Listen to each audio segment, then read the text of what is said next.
Prime Day es el 16 y 17 de julio. Con las ofertas épicas exclusivas para miembros Prime, recibe el reconocimiento que tanto mereces. ¡Wow! Gracias. Ni siquiera preparé un discurso. Quisiera agradecer a mi familia, que siempre necesita cosas. También a Sam, mi repartidor, por entregarme todas mis ofertas increíbles tan rápido. ¡Te adoro, Sam! ¡Mua! Compra ofertas en electrónicos, hogar y más este Prime Day, del 16 al 17 de julio. For the ones who know safety isn't a catchphrase, it's a culture. And the ones who help make sure everyone makes it home safe. For the safety-minded who watch everyone's backs, Grainger offers supplies and solutions for every industry, as well as safety assessments and training to keep your facilities safe and your people safer. Call, click Grainger.com, or just stop by. Grainger, for the ones who get it done. Welcome back to Heard Tell. She hadn't been here for a while. She's been very, very busy, but we're glad we got her down to start the new year off here on Heard Tell. Alys Watson-Brown, one of our favorites, Young Voices contributor, University of Bristol graduate. How are you, my friend? I am very well, Andrew. I'm so happy to be back on the show. It has been too long, and I'm excited just for a good, light conversation about, what's most important and going on in the world. Yeah, because there's nothing major going on there. No, it's kind of boring. Hardly. I actually want to start right there because we talk to our UK friends all the time. It's been a tumultuous year in the UK. Politics, different prime ministers, the cost of living crisis that doesn't look like it's probably going to get worse before it gets better. I think that's a fair way to put it. You're going to have sometime in the next year and a half, you're going to have another election. So who knows how that goes. But here's how I want to ask this, because there's no way. Let's even back up a couple years to the Brexit stuff. Your generational cohort, that 20 to 30-year-old group, the part that just went through college, that graduated school about the time Brexit happened, now they're coming out of college in the middle of this cost of living crisis. There's no way that's not having a cultural and political shift on your generation, is there? Absolutely not. As a young person, so I'm 22. I graduated a few months ago. So I was 16 when Brexit happened, and then that was sort of my formative political experience, I guess. And I kind of just remember 2010 with the coalition and how that was shock horror. And then it was just sort of, when I came to my political maturity, it just seemed to be, a historical event after historical event. And now, having gone through Brexit and COVID, and the impact that COVID especially has had on the economy, I would say that the economy is our biggest concern with young people. And culturally, that means none of us are moving out. None of us can afford to really buy a house in the short term, even though interest rates are quite stable. The prices, they're just too high. So it's not fun at the moment, unless you're a very lucky person and you do manage to fall onto that dream grad job and get your sort of 60K a year. You're balling, you're doing great. But I guess, and I look back on my education as the sort of the class of COVID. I wasn't sort of in the midst of it, but I lost 18 months of university. And I think, what was it all for? I went through schooling. I abided to their standardized testing. In a very competitive atmosphere. I was lucky enough I went to one of the top schools in the country, a boarding school, and then a pretty, respectable university. I had a very lucky educational upbringing. And where am I at the moment? Without sounding too existential, I have no prospect of moving out. I'm struggling to get a job. My elder siblings haven't yet moved out. And pretty much everyone I know is in the same situation. And the government is not doing anything to help us, apart from just, their main focus is the NHS. They can't pin their workers down. They can't pin rail strikes. We're just being thrusted by all these things. That means we are being swept under the net. Aside from the fact that we're expected to be caught up in these culture wars and be on either side of something the whole time. One side of an argument, we're either woke or anti-woke, left or right, pro-trans, anti-trans, all of that. It's sort of, I don't want to complain too much, but it is kind of exhausting. But yeah, I think at the moment, my main worry, and the conversations you have with your friends when you go to the pub, after a day of work or not work or whatever, that's all you talk about is how poor you are and how much you want to move out. And as much as we love our parents, we're old. We're too old to be living with them. And it doesn't feel like there's going to be any future respite for that, apart from just keeping on going. Yeah, Alice Watson Brown joining us. That's the part I'm driving at, because I can go back. I'm a little bit older than you, not much. I can go back. We can look at, like, the recession of the 2008 to 2009. We can go back to the late 90s. There's political change when there's economic turmoil, especially to young folks, because it hits them differently. I noticed in my own children, my younger children that were in high school, primary school for y'all, those later grades, it really changed how they saw education. They didn't see school as something they go and do anymore. They really saw it as a government institution, because it got shut down and took away from them for 15 months, or at least my kids did. It completely changed how they saw education. They see school as a government entity now. That's going to change how they see the rest of their lives. So for your cohort, COVID is unique because it's not just you, it's so many people. That's going to change how you see government. It's going to change how you see politics. It sees how you change how you see economics. The folks that are arguing the political stuff in the UK, I really wonder how much it's hitting the next generation, because in 10 years, when y'all are the dominant force, you're going to cross a lot of those old traditional lines. The old playbook isn't really going to fit you all that well, is it? No, I agree. And I think it's good to hear that, from your own children, that they saw it as a government institution. It was as much of a chore as paying taxes, if that makes sense. And I can't remember who wrote it. I think it was Joseph Piper. He said that in, not verbatim, but education and leisure are one. I think the origin of the word school, there was creativity and fun in that original meaning of the word. And there isn't anymore. And there wasn't. It was just kind of like, oh yeah, you're allowed to be here now, so you better do really well, and we're going to examine you in the exact same way before, you had your classrooms taken away from you and you had your in-person time taken away from you, and you can't complain. What are you on about? And you're still going to be expected to adhere to the same standards as always people before you. And that is just quite hard to come to grips with, because you always have a certain sense of trust to those people who mentor you academically and those who teach you. I always did. And that was sort of taken away. I didn't end up really respecting the people, the institutions all that much, which is bad. I don't want to feel like that, but it's true. Yeah.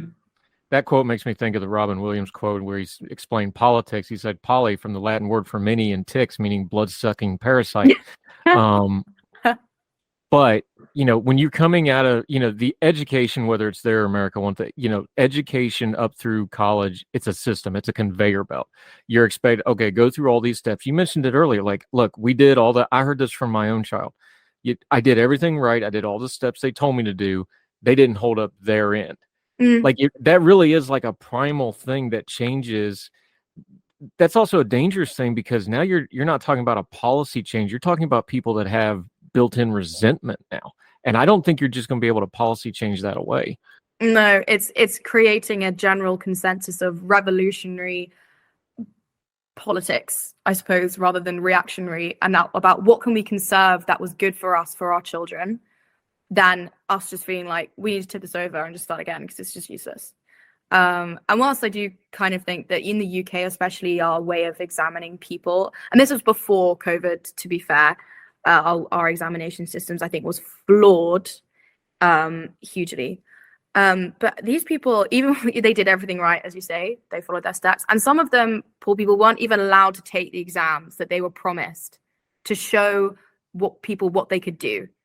They just said, oh no, like, people are too ill, you can't show up to take your test, which will actually define where you go to college, where you go for the rest of your life, what you can study. And that's awful. That is one entire trench of influence of your life just taken away from you, and that is completely out of your control, and that's not fair. And especially was the reason why I wanted to bring up the essay bot, the sort of AI.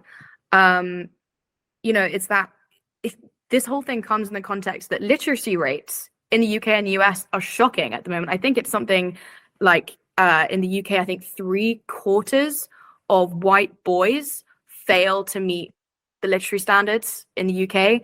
And I think something in the US, it's like around 54% of adults fall below 6th grade literacy rates, which is A, costly to the economy, and B, what are we doing to our children? Why are we not worrying about this and instead letting them watch porn the entire time, and making them think that that's real? Why are we not encouraging them to write stories, to play with Lego, to build things, and why are we bothered about how they identify, about their outward expression rather than their inward monologue with themselves, and how they teach themselves how to make mistakes gracefully, or however Jordan Peterson puts it? But it's, to me, so wrong. And now there's this whole thing where you don't even need to work to write your essays. It's this new story, I think, that came out. It's this bot called Chat GPT, and it can write pretty coherent mid-grade essays for you for free. You don't even need to pay for it. And I think the Daily Telegraph, actually, they paid a teacher to mark an essay written by this bot, and they said, it wasn't sophisticated, but it was very coherent. And this tech is only going to get more advanced. And whilst I'm not against, ed tech, it's a huge market in the UK, as I'm sure it is in the US, and how it helps, people all across the world get a better education with more resources. This is, why aren't people concerned about this alongside all these other trends? And I think it has been lost, it has been suffocated alongside all the other parts of the culture war. But this is going to be our greatest casualty, and we're not going to notice it for a long time. But when we do, we'll have no one but ourselves to blame.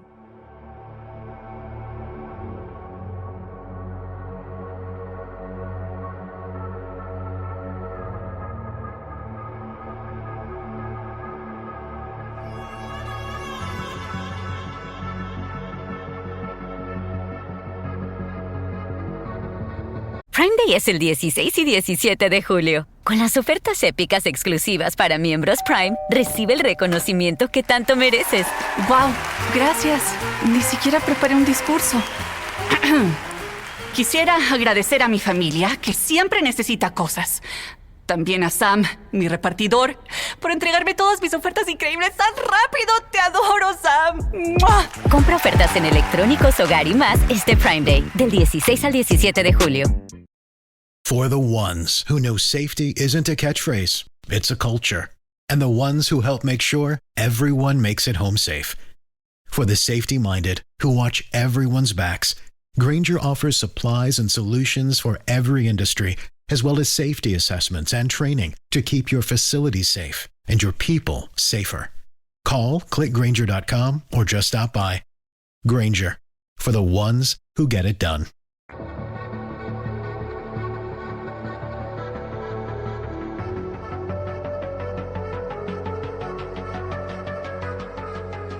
Yeah, Alys Watson-Brown joining us. It links to that literacy thing you just said, because we've got the data on the COVID stuff in the U.S. I don't know about the UK numbers. In the U.S., the thing that got hurt the most was math and reading. Some of these kids are 2 years behind on reading now, and we have further data. We covered it on the show a couple of weeks ago. Early literacy programs are the one thing that, yeah, they're expensive. Yes, we sink a lot of money into them, but it's also one of the few things that we actually got data that it works really well. Early literacy, that's one of the things that carries through. The problem with this is, in the U.S. education system, is we've lost literacy, not because we don't teach reading, but the entire of the education system is built towards standardized testing. We're teaching kids how to take a test instead of teaching kids how to learn, and it kills their literacy. So the reason that literacy piece and that bot piece you're just talking about, where the bot, that technology has a lot of good to it. People with disabilities, people working in second and third languages, people trying to get, you think of people that are nonverbal that could maybe use that and open their world up. That has a lot of good things. But when you start tempting something like that to people who have not been correctly educated, and they know they've got to pass these essays and these tests, that's a bad combination. And it's just rife for abuse, and it's just going to further hurt the education system. It's going to hurt the education system and the pupils who they claim to serve. And what do we have to do with that? These people are going to hopefully be leading this country, but our countries, the world. People, do you really want a kid who said, oh yeah, I didn't actually write any of my essays? When it comes to the learning how to write and the learning how to read, this should be a common currency across the world, and we're losing that. That was the main thing, how we measured, women's rights and women's education was how many people can read and how many people can write and how many people can do maths. Where is that? Where's that gone? But yeah, and going back to the sort of post-COVID factor about literacy rates being behind, there are pockets of students in the UK who just haven't returned to school. They're missing. I don't have the exact figures. I don't want to chuck one out of thin air, but it's concerning. And that has cropped up in mainly kind of right-leaning media outlets over the last few months. But I don't know if it's the same in the US. But this is worrying. And these children are from vulnerable households, from abusive parents, low income mainly. In the UK, it's mainly concentrated in the northern regions. And some left-wing papers have blamed that on Brexit, which I find nonsensical. I couldn't really see a coherent link between their arguments. But it's no coincidence that if you don't tell kids to come to school, they won't do it. Made to just write essays like a machine and not actually getting any feedback. That's universal. Kids don't want to go to school unless you make them. Alys Watson Brown joining us. It's the same here. Look, the stats were bad. When you start talking about disparate people groups, minorities, lower income, the lower income you go, the stats get worse. I mean, it's just inarguably. Those are the people that got left behind because the people with means found way, they could get tutors, they could link up. I know in my home state of West Virginia, they had to put Wi-Fi rigs in buses and run them up and down the hollers and park them at a Walmart, and then everybody would go to the Walmart to the bus to get on Wi-Fi because there's not enough broadband. You start talking about issues like that. We talk about education, especially in America. I don't know how it is in England. Basically, like if we just write enough money and we make the system big enough, it's going to fix itself. And we know that's not the truth because of the things you're just saying. And when I worked in the corporate world, it was starting to get like this, and now it's really getting like this. We have all these college degreed people, but they're having trouble getting jobs because everybody's got a college degree now that are the same, and they don't have a real skill set that sets them apart anymore.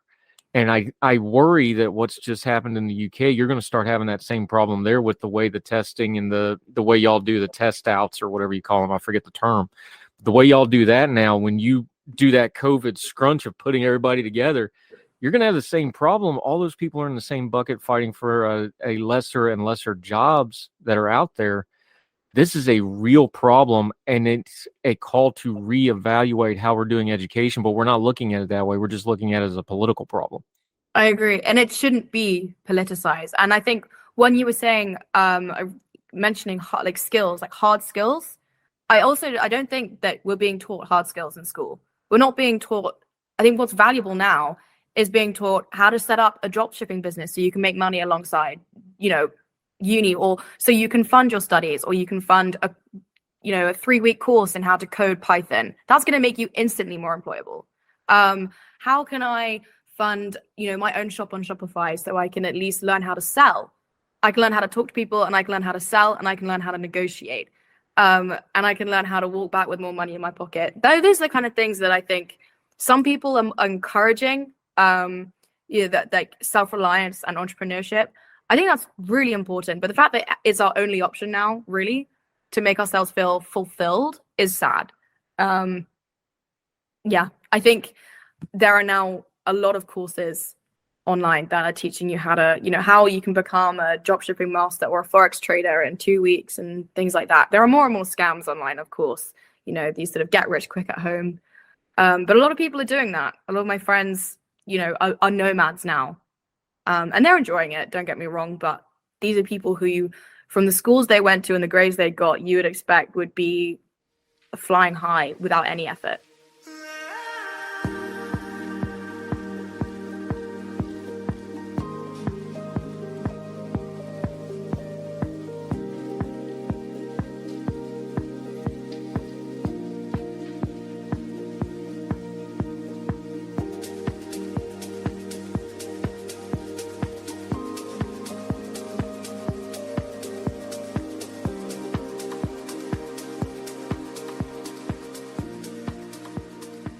Yeah, Alys Watson Brown joining us. That's something I wonder about too, is you just mentioned it. Normally, the folks that go to the better schools and do the certain career paths, they're expected to go into high finance, big business, politics, civil service, whatever. Is there going to be a brain drain in the UK from this? Because I think in the COVID area in America, with the way the government's going and some of those things, I think we're seeing a bit of a brain drain in government and politics, because a lot of the quote unquote good people don't want to fool with the mess. And that's always kind of been a joke, but I think we got some data to back it up now. Is that a fear in the UK with all the chaos? And now, like you just said, they're having these nomad things. They may go find something that they really like to do that is not that traditional career path. That's going to be a brain drain on not only government and civil service over there, but the country as a whole. I agree. I think you sort of touched on the phrase, it's like the best people don't go into politics. I don't know who said that, but it's something that's, I say to a lot of people. There's no viable alternative, really. There's no viable political future for the UK. Even when, Boris Johnson was going out of office, we were like, oh, Liz Truss come along. But there was no kind of one person we were like, it's 3-0 down and we've got 2 minutes to go. We're going to get him in or her in. There was no one person who was the forerunner of this. And a lot of people say to me like, oh, why don't you go into politics? Like, obviously you'd love to go. And I was like, I'm just as bad as a lot of other people who just say, I don't want to touch that. I don't want to do it because I don't know how much change you would make. And B, I can't be bothered for the optics, the hate that's going to come just for trying. The sort of the echo chamber that you have to engage with now of social media if you want to put your name out there. And that, I guess that comes with the job, but I don't know. It's I hope it's not right.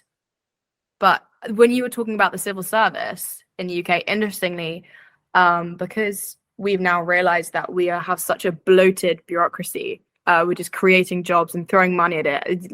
Like you said about the US education system, hoping that would solve things. People have now caught on that isn't the way, and they're slashing positions in the civil service at the moment. But that's not the way with other state institutions like the NHS. Interestingly, a lot of my friends who have landed graduate jobs are in the health service management schemes, not in the civil service, not in GCHQ, or any other kind of like traditional sort of high-flying occupation. Alys Watson-Brown joining us. It's a little different in the UK than here, but there's a common theme I'm hearing, and I see it in your look. I watch PMQs just about every Wednesday. I'm pretty up on the UK politics, but I see a common theme there that's here. There just seems to be a lot of frustration without any outlet for it, and I don't want to get doomsaying about it. But the UK's got some real issues, and we've got some real issues here. We've got a couple of years, the next 2 years, and then this next election cycle in the US. This is going to be very contentious because we've got a divided Congress. We got a presidential election coming. This is going to be some ugly stuff for a while. The UK looks like usually you have these pretty stable premierships where you get 3, 4, 5, 6 year runs. That's not going to happen. It doesn't look like Sunak's going to get too far into next year without having to have some kind of an election. That'll be 4 in about 18 months, give or take. Let's just ballpark it. That's not normal instability for the UK. How does that land with the people, though? I know at the end of the Brexit, it was just, okay, it's over. We almost don't even care which way. Just make it go away, right? Is it getting to be that way with Parliament and the premiership right now? Because it feels like from the outside, folks are just kind of sick of this rut that the Parliament and the Prime Minister and the revolving door are in right now. I think so. It's a rut of epic proportions, I would say. I think the trail of leadership since Boris Johnson, so you had Liz Truss, who tried to be radical, but the one rule about being radical is that you have to be reassuring in order to succeed. And she wasn't reassuring. It was a bulldozing, blundering, trying to be Margaret Thatcher kind of performance caricature, which failed, obviously. And then you have Rishi Sunak. He's quieter, more reassuring, but fluffy, no personality, sort of disliked by a lot of the conservative grassroots because of his role in COVID and lockdown. In essence, the Conservative Party now has fallen into the trap of its Labour counterpart and that it doesn't know what it stands for. I spoke about the Labour problem, I think, in the last podcast, but I think their main identity crisis now is over taxation. Are you a party of high taxation or low tax? It's not a difficult question to answer.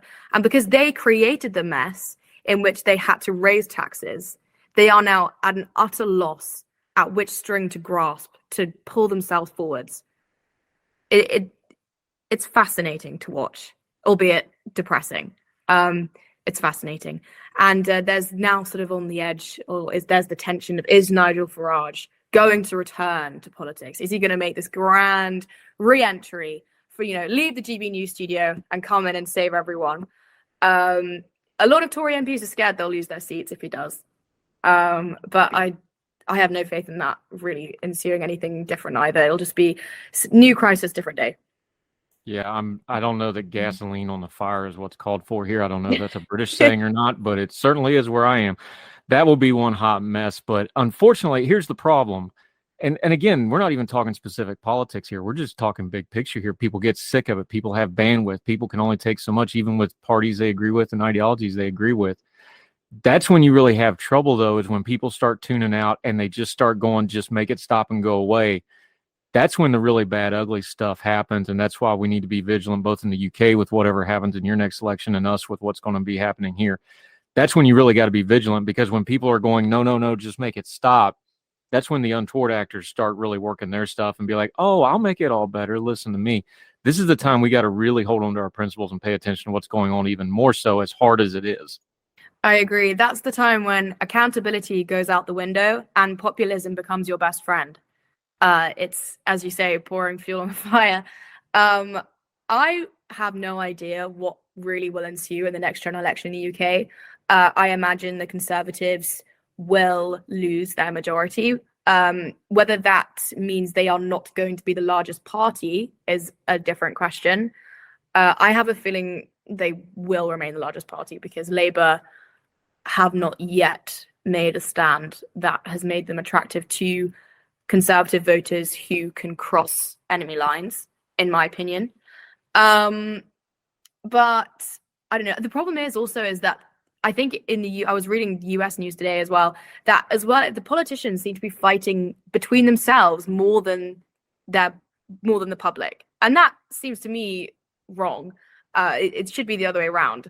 I think wasn't it so the Republicans are taking back the House and now they want to launch an inquiry on Joe Biden and COVID, about Hunter Biden's laptop. And you think, obviously these could be pretty big wedge issues, but it seems to me that rather than, as soon as the other side gets in, rather than building and carving their own future for that, for their beliefs, they're just trying to make it look like the guy before them did a worse job than they're going to do. What kind of a system is that? It's not appealing. It's not attractive, and it's discouraging any attractive talent from joining you. And it's not durable. No, and they better, Alys Watson Brown join us. They better do some I've been writing about this, and even really hardcore folks on the right that really understand it are like, no, you better do some governing, because remember, our Congress, you're up every 2 years. We could have this really absurd thing where we flip the Senate and the Congress both right back again in 2 years. Be interesting to watch. Alys Watson Brown, I love talking these bigger picture cultural stuff because it's important, because this is the stuff that, like we're talking about the generational cohorts. And this is stuff in 10 years, people are going to be like, oh, how did this get this way? And we can go back and go like, look, we were already talking about it. So it's good to talk to you about these things. We always enjoy having you back on the program. We will have you back on the program in 2023, Lord willing, and the creek don't rise. That's another American saying. We don't know if y'all need to adopt that one too. Probably. Let folks know where they can follow you and keep up with you. You can even pitch your Spotify account if you want to. I know you're all into the fashion stuff, but let folks know where they can keep up with you until we get you back on Heard Tell again. Yeah, so my Twitter handle is just at Alys Watson Brown. No, ALYS Watson Brown. I will be posting more there occasionally now. I have been radio silent, probably because I'm losing faith, which is bad. So we're going to keep our principles and we're going to keep investing. But thank you so much for having me on. It's been such a pleasure, and I really hope to see you soon. I do too. That's why we do Twitter Supper Club, though. Put the food on there. Let's get our faith in humanity back in there. Alys Watson Brown, you're great, my friend. Talk to you soon. Thank you for the time. Thank you, and you too. And Happy New Year. Happy New Year to you.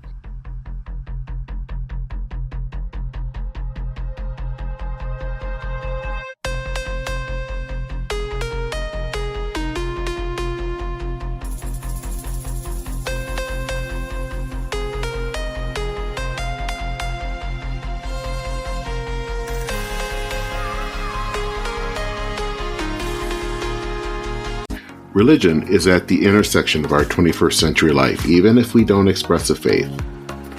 At a time when it seems that religion isn't as prevalent as it once was, it still leaves its mark everywhere. As a pastor, I know that religion isn't something I just do on a Sunday, but it's found in every nook and cranny of my life. Sexuality, politics, social media, the economy, war, nationalism, all have some kind of religious angle to them. And as a communicator, I want to find the stories that can help people understand this part of our society that is so important to so many. Hi, I'm Dennis Sanders, and I'm the host of Church and Main. Church and Main is a podcast about the journey of faith and where it intersects with modern life. I look at faith with a journalist's eye, asking the who, where, what, why, and how religion affects some of the major issues of the day. Join me as we journey together. You can listen to Church and Main podcasts at the website churchandmain.org or on your favorite podcast app. I look forward to seeing you. Folks, you've heard of Ethan Brown on the Heard Tell Show a couple of different times, but if you're interested in learning about how to discuss things like climate change without all the politics and doom and gloom, head over to his podcast, The Sweaty Penguin. Sweaty Penguin is a late-night comedy-style climate podcast working to add nuance, critical thinking, humor, and hope to the climate conversation. They got over 100 episodes already, breaking down weekly news stories and specific topics, from the vanilla to the ADHD to the international accountability to orangutans. Yes, I know, it's a comedy thing, so just go with it. But each time, exploring different ways we can make progress on these issues while still helping the economy, health, security, and everything else we care about. Feel overwhelmed, exhausted, or excluded by today's climate change discourse? This is the podcast for you. Find The Sweaty Penguin wherever you get your podcasts or at www.thesweatypenguin.com. Prime Day es el 16 y 17 de julio. Con las ofertas épicas exclusivas para miembros Prime, recibe el reconocimiento que tanto mereces. ¡Wow! Gracias. Ni siquiera preparé un discurso. Quisiera agradecer a mi familia, que siempre necesita cosas.